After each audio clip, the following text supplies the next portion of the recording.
एक राजा ने अपने सैनिकों को सड़क के बीच में एक बड़ी चट्टान रखने के लिए कहा।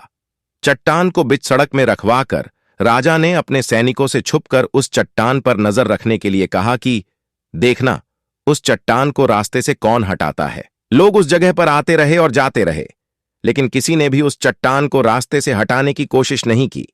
उस चट्टान के पास से लोगों के गुजरने वालों में राजा के कुछ करीबी लोग और शहर के बड़े व्यापारी भी शामिल थे, और उनमें से कुछ लोग तो राजा को ही कोसने लगते कि क्या राजा इस चट्टान को भी रास्ते से नहीं हटवा सकता। लेकिन किसी ने भी उस चट्टान को रास्ते से हटाने का प्रयास नहीं किया। ऐसा काफी दिनों तक चलता रहा। एक दिन एक किसान अपनी सब्जियों के साथ उधर से गुजर रहा था।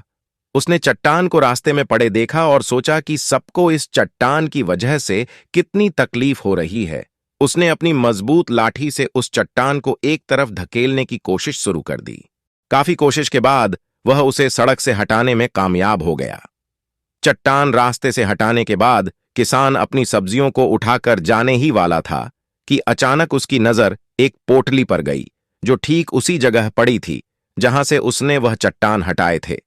उसने उस पोटली को खोलकर देखा तो उसमें सोने के कई सिक्के थे, और उन सिक्कों के साथ राजा का एक संदेश भी था, जिसमें लिखा था कि ये सोने के सिक्के उनके लिए है जो इस चट्टान को रास्ते से हटाएगा। दोस्तों, बिल्कुल ठीक इसी तरह हम सबके लाइफ में भी कई परेशानियां आती हैं। कुछ लोग उन परेशानियों से बचकर निकल जाते हैं, और कुछ रास्ता बदल देते हैं, और चंद लोग ठान लेते हैं उन परेशानियों का हल निकाल लेने की, और ऐसे ही लोग मुश्किलों में संभावनाएं और संभावनाओं में छिपे अवसर खोज लेते हैं। मजबूत इरादे और नेक दिल के साथ किए गए कोशिशों के परिणाम हमेशा ही अच्छे आते हैं। इसीलिए जीवन के परेशानियों से घबराओ मत, बल्कि उन परेशानियों को हल करने की कोशिश करते हुए जीवन सफर में आगे बढ़ते रहो।